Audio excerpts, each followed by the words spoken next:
¿Buscas educar de una manera más consciente? ¿Quieres sentirte más seguro y sembrar huellas positivas en tus hijos y no heridas? Aquí resolveremos tus dudas para ayudarte a formar de una manera más consciente y positiva, con invitados expertos en distintos temas. Soy Carla Baturoni. Comenzamos. Hola a todos, bienvenidos a un episodio más de su podcast Padres en Proceso. Muchas gracias por acompañarme y hoy vamos a hablar de un tema que ha sido polémica en los 14 años que tengo dando talleres y es sobre los premios. Muchos me preguntan si son necesarios, si los premios motivan y educan y estas y otras son muchas de las preguntas que me hacen varios papás cuando asisten a mis talleres. Primero que nada, chicos, quiero que entendamos que premiar no es educar. Es amaestrar, domesticar, condicionar, pero nunca ser educar. Educar es transmitir valores y lograr que tu hijo asimile esos valores y esos sean los que rijan después su conducta, esos valores los que lo lleven a autorregularse, a autodirigirse, a decidir qué es correcto y qué no es correcto. Premios y castigos son exactamente lo mismo. Son solo dos caras diferentes de la moneda. Los premios se convierten, igual que los castigos, en distractores.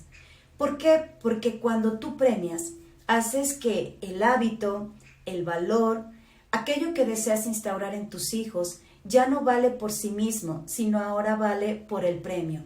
Se vuelve un distractor. El niño está más enfocado en el resultado, en el premio, que en el proceso o en lo que va a aprender. ¿Por qué digo que premiar es domesticar? Porque justo eso es condicionar conductas, no instaurar valores, no transmitirlo. Por ejemplo, cuando tienes un perrito y quieres que el perrito aprenda un truco, le enseñas una galletita, un premio, y entonces con eso condicionas esta conducta, como nos lo enseñó Pavlov. Y toda la vida de ese perrito, cada que le muestres la galletita o el premio, realizará el truco por lo que se condicionó. En los seres humanos no es así, porque somos seres pensantes, porque tenemos una neocorteza a diferencia del perrito. Por eso hoy quizá va a ser una galletita o un premio para que tu hijo coma. Después quizá va a ser el iPad para que realice la tarea y más adelante a lo mejor te va a pedir un auto o tendrás que comprarle un auto o incentivarlo con algo mayor para que entonces realice la tarea, sus responsabilidades o termine la universidad.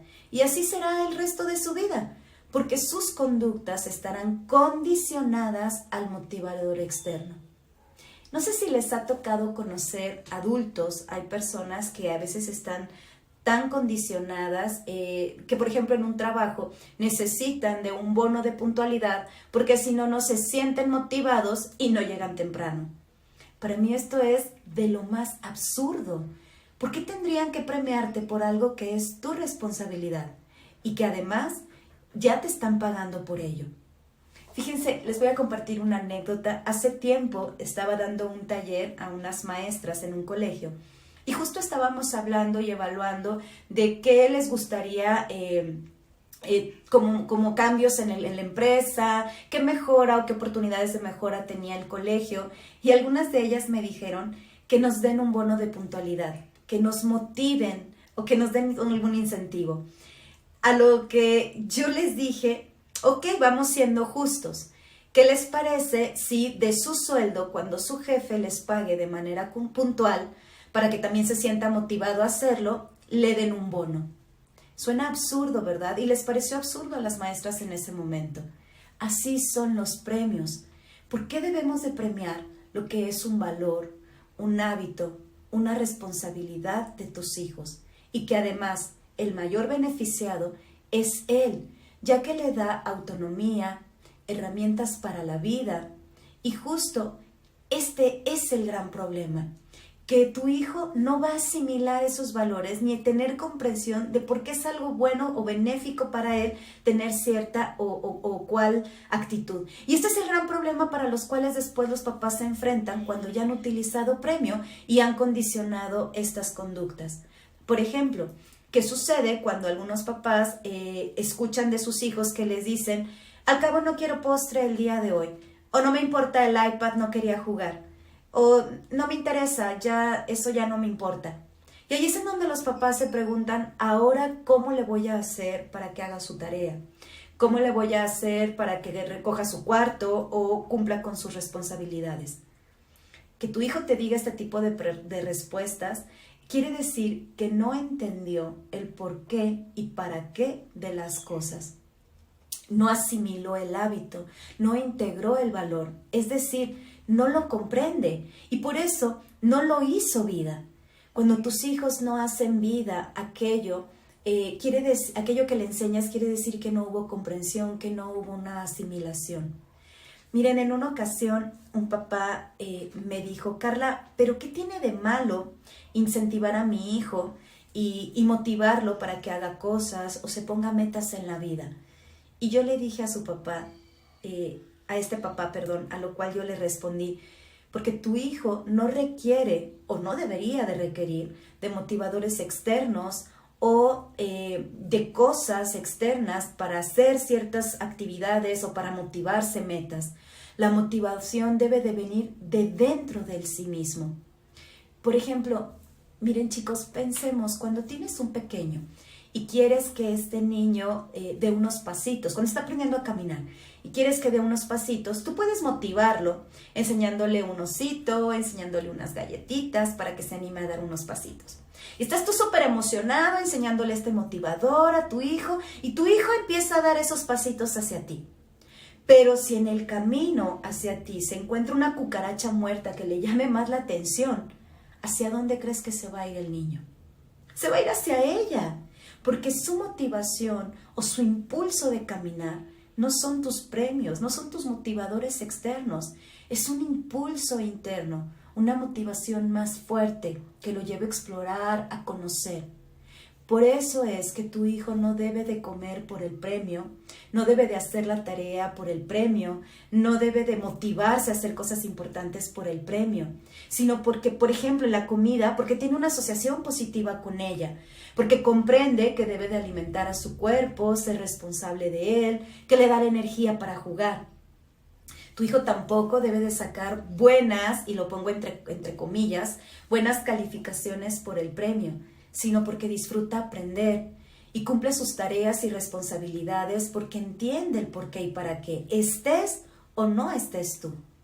Ojo, cuando yo era asesora psicopedagógica, me tocaba ver muchos adolescentes de secundaria que con tal de sacar las buenas calificaciones que sus papás les pedían, y ojo, en un afán bien intencionado de los papás, quizá de sembrar en sus hijos responsabilidad, pero con eso no se daban cuenta que solo sembraban de manera inconsciente a veces antivalores.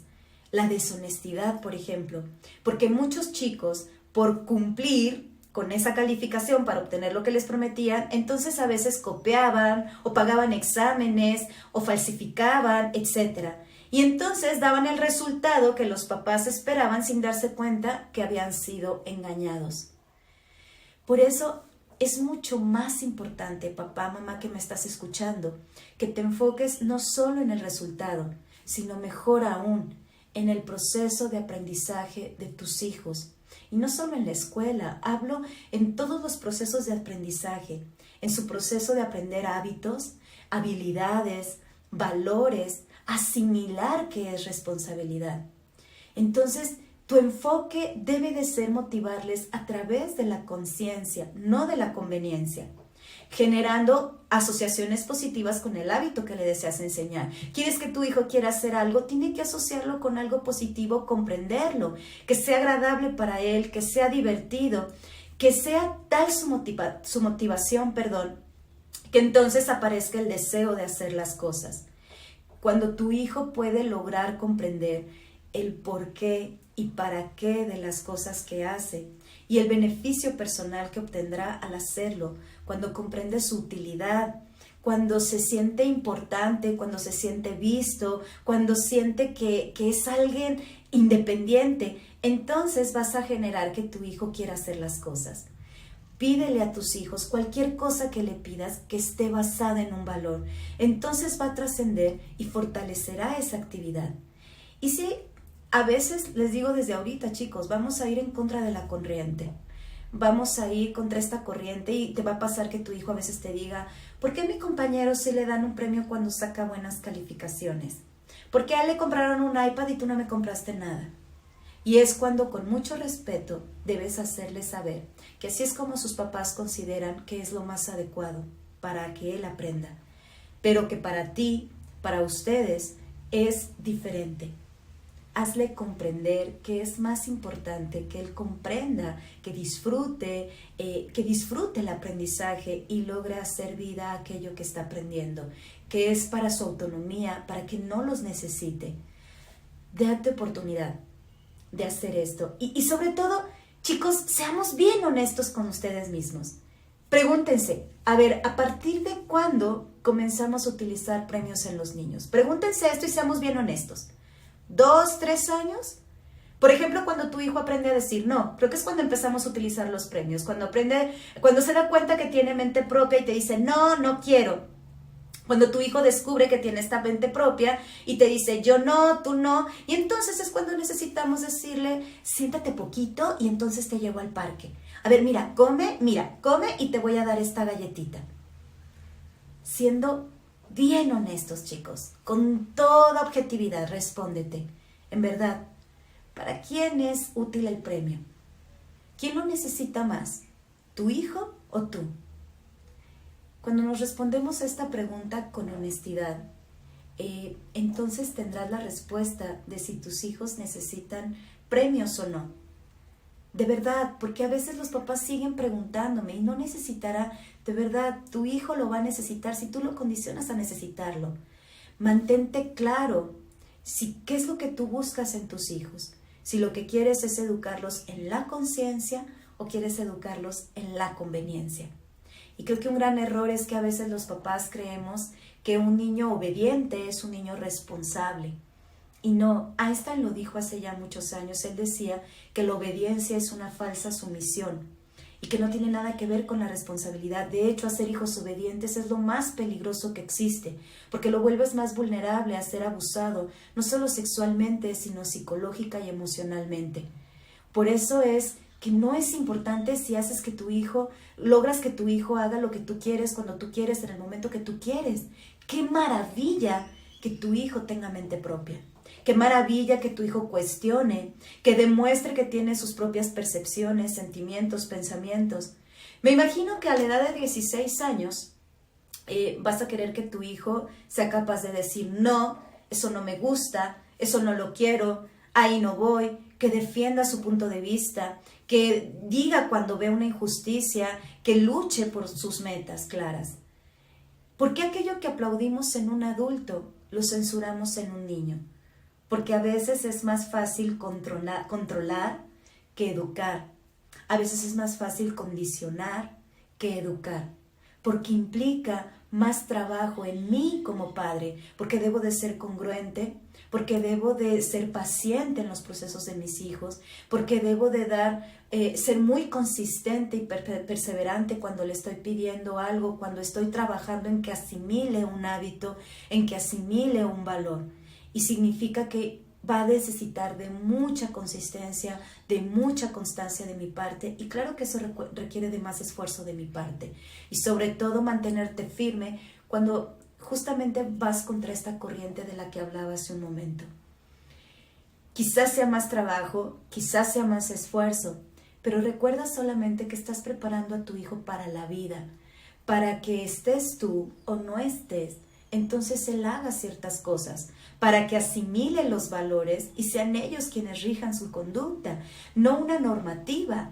Y entonces este juicio interno, de acuerdo a los valores que asimiló, lo que los lleve o no a ciertas conductas. Miren, es bien sencillo, a veces podemos encontrar adultos que todavía rigen su conducta de acuerdo a una normativa, no a un juicio moral, no a un juicio de valores.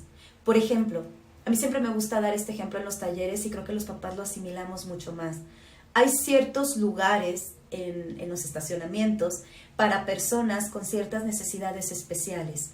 Hay personas que no se estacionan ahí porque les da miedo que los vayan a multar, porque ahí está el policía y me va a regañar, no porque asimilaron que esos lugares son necesarios o son para ciertas personas. Hay personas que no les importa y de cualquier manera se estacionan en esos lugares. ¿Por qué? Porque hay un valor el que les está faltando a ambos, tanto el que se rige por la norma como el que se brinca esa norma. Y ese es el valor del respeto. Quiere decir que este adulto no asimiló el valor del respeto. Es decir, a mí me gusta decirles a veces a los papás, se quedaron estancados en preescolar. Cuando el valor es el que rige tu conducta, cuando tú asimilaste por qué es bueno para mí hacer esta tarea, por qué es bueno para mí las matemáticas, por qué somos un equipo y todos aquí cooperamos, por qué es bueno para mí la alimentación, entonces tu hijo lo hará sin que tú tengas que estar a un lado de él. Pero para esto, papás, tienes que trabajar mucho en el proceso de asimilación de hábitos y de valores. Se los dije hace un momento, que tu hijo los asocie con algo positivo. Si el momento de comer, por ejemplo, es un momento de gritos y sombrerazos, donde tiene que haber la tele o el iPad para que lo haga, o donde yo tengo que tener una grafiquita conductual, porque justo se llama eso, es conductual, porque condiciono conductas, no asimilo valores. Entonces, si no tengo la estrellita, no como. Si no me das el premio, no como. O si ese momento, les decía hace un momento, es un momento de regaños, de gritos, de preguntar por calificaciones o donde mamá y papá se están peleando, tu hijo va a tener una asociación negativa con la comida. O si el momento de hacer la tarea es un momento desagradable, donde mamá se transforma en el peor monstruo que existe, o es cuando mamá me grita, me regaña, es cuando me están condicionando, cuando no me dejan jugar, o tienen que hacerse la tarea cuando mi mamá quiera, en el momento que quiera, de la forma que quiera, pues entonces tu hijo va a asociar el hacer la tarea con algo desagradable. O si es el momento en el que me borran todo, tu hijo no va a querer aprender, no va a querer estudiar, porque tiene una asociación negativa. Si la hora de dormir, la hora de bañarse, de lavarse dientes, es el momento de luchas, de peleas, de gritos, de regaños, no va a haber premio, no va a haber condicionante que haga que tu hijo haga una asociación positiva y asimile la importancia de eso que le quieres enseñar. Así es de que para esto, trabaja en tu autorregulación, trabaja en ser muy creativo. Para educarse necesitas ser creativo, jugar, divertirte y sobre todo a veces bajarle a las prisas. Darte ese tiempo para instaurar y sobre todo, además de esto, hacer a un lado tu comodidad. Tienes 8 años, nada más. 8 años, chicos, es el proceso formativo. Aquellos hábitos, valores, habilidades, la comunicación que quieres que tu hijo tenga. El resto de su vida se instauran los primeros 8 años de su vida. Así es que no pierdas tiempo. A veces es más importante darte esos momentos, esa calma para instaurar un hábito, para enseñar una habilidad, para darle seguimiento a la asimilación, para que no ande corriendo y entonces pueda tener una asociación positiva con la tarea. Y después quizá le puedas enseñar natación, ballet, jazz, fútbol, francés, italiano y todo aquello que queremos enseñar, que a veces tiene a los hijos tan saturados. Para educar se necesita tiempo. Y para educar a otro ser humano se requiere de reeducarte. Así es de que te dejo de tarea el día de hoy. ¿Qué es lo que quieres formar en tus hijos? ¿Qué es lo que quieres hacer? ¿Que asimilen hábitos, valores o que se vuelvan seres humanos condicionados a motivadores externos, para lo cual después nunca van a tener llenadera? ¿Quieres, te repito, educar en la conciencia o quieres educar en la conveniencia? Muchísimas gracias por haberme acompañado en este episodio. Espero que todo lo que hemos estado compartiendo les esté funcionando. Estamos por cerrar la primera temporada, nos quedan pocos episodios. Espero que los estén aprovechando al máximo, que los estén compartiendo para que más familias se vean beneficiadas, porque hemos tenido invitados expertos con una riqueza maravillosa y creo que son mucho también lo que podemos seguir aprendiendo y creciendo juntos. Acuérdense que si hay algún tema en particular, alguna duda que tengas, mándamela, estoy para apoyarte. Recuerda que no estás solo. Soy Carla Baturoni, los padres no nacen, se hacen. Gracias por acompañarnos. Te esperamos en nuestro siguiente episodio. ¿Te quedó alguna duda o quieres que toquemos algún tema en especial? Compártelo en mis redes. Recuerda que no estás solo, porque los padres no nacen, se hacen.